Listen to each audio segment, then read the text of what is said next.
Halo teman-teman, balik di Johan Elang. Kali ini saya ingin membeberkan sedikit opini saya tentang kekurangan atau kelemahan brand jam tangan Quantum.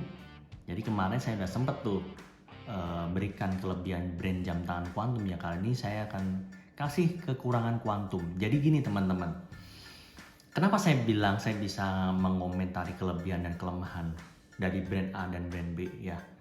Satu, karena saya juga penjual. Kedua, saya hobi jam. Ketiga, saya pun penikmat jam. Jadi bukan cuma hobi ya, saya pun penikmat jam. Keempatnya, saya dengan customer selalu bertanya bagaimana mereknya, tentang dia kemarin brand A, brand B, brand C. Saya selalu tanyain beberapa melalui orang saya juga saya tanyain, dan saya menemukan hasil dan saya rangkum. Nah itulah untuk saya kenapa saya bisa tahu kadang opini, kadang plus, kadang minusnya itu. Oke, ini kelemahannya menurut saya ya, jam tangan merek Quantum. Yang pertama adalah brandnya itu bolehlah di luar negeri brandnya hebat, Quantum brandnya Turki, ada saya pernah lihat di internet ya, jualannya di luar negeri itu bagus lah, mereknya kuat lah Quantum. Seperti kalau kalian teman-teman tahu Ant-Man Quantum, lalu 007 Quantum of Solace lah, segala macam lah, apalah itulah. Banyak Quantum kayak orang nama dengan nama bule barat yang kental. Tapi di Indonesia Quantum itu identik banget dengan brand kompor. Sorry ya. Jadi emang begitu. Jadi faktanya di kota Solo ya. Nggak tahu deh di Jakarta apakah sama dengan Solo. Kalau di kota Solo tempat saya, Quantum itu terlihat banget dampaknya, omongannya adalah, kompor dulu kan Quantum bukannya kompor ya, jualan jam ya sekarang. Nah itu yang paling gue sebel. Itu yang paling saya sebel banget teman-teman. Jadi menjual barang ini, menjual brand ini, kita harus mengeduket masyarakat, mengeduket customer, mengeduket calon customer saya, agar bisa memberitahukan bahwa ini bukan Quantum yang merek kompor itu loh, gitu loh maksudnya. Nah itu yang butuh sedikit effort lebih lah untuk meyakinkan mereka bahwa this is a good brand. Ya itu Quantum. Lalu yang kedua adalah dengan merek yang orang mengecap, memberikan label seperti itu, berasa harganya jadi kelihatan mahal. Berasa kelihatan mahal.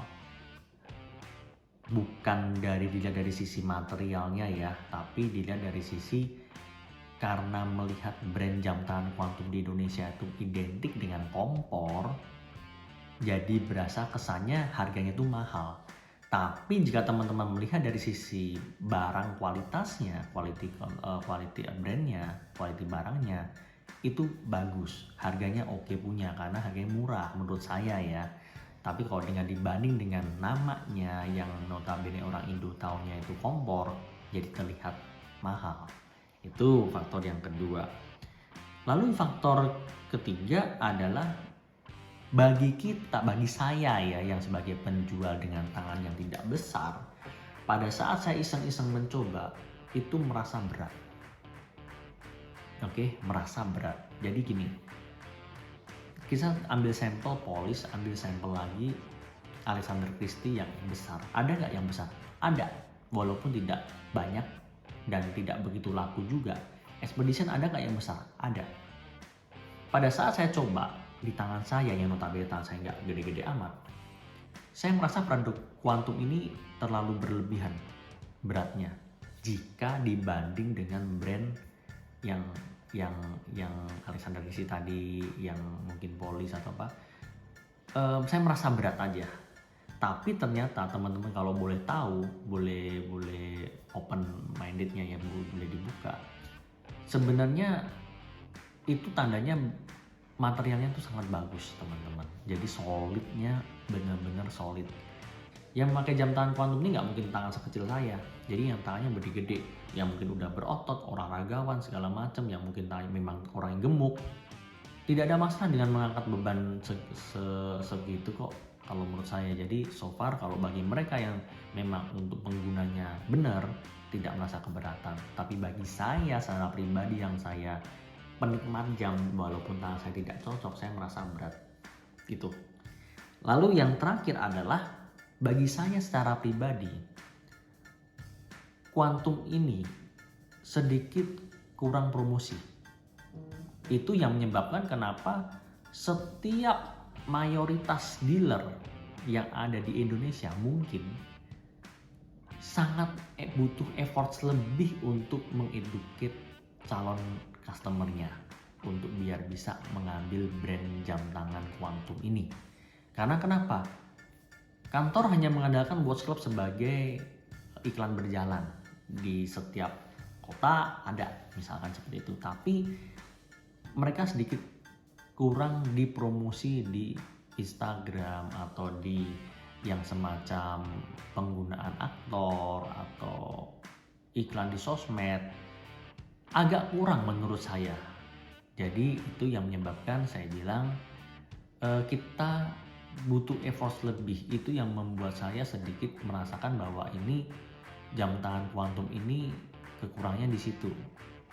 Sampai terjadi goal itu bukan karena customer itu memilih langsung ini Quantum, gua suka brandnya, gua suka barangnya. No, itu karena 85-95% itu karena faktor kitanya dari pihak toko yang menawarkan dan mengeduket mereka. Jadi kalian bisa tahu ya seberapa capek kita orang untuk meyakinkan persepsi orang. Kadang persepsi orang tuh sulit loh untuk dibelokkan. Berhubung dia orang gede, berhubung dia kayaknya rewel karena aku jam tangannya kecil-kecil ya begini. Nah itu poin plus kita untuk bisa masuk dengan gampang. Walaupun dia udah punya persepsi brand gua yang gua suka adalah merek A, tapi itu bisa agak sedikit dibelokkan. Tapi kalau yang nanggung tangannya kayaknya agak berat. Itu gitu aja untuk sedikit unek-unek ya menurut saya kekurangan untuk produk jam tangan merek Quantum. Udah itu aja kali ya. Saya akan coba untuk sedikit lagi mengulik-ulik untuk brand jam tangan yang lain ya. Oke, see you, bye bye.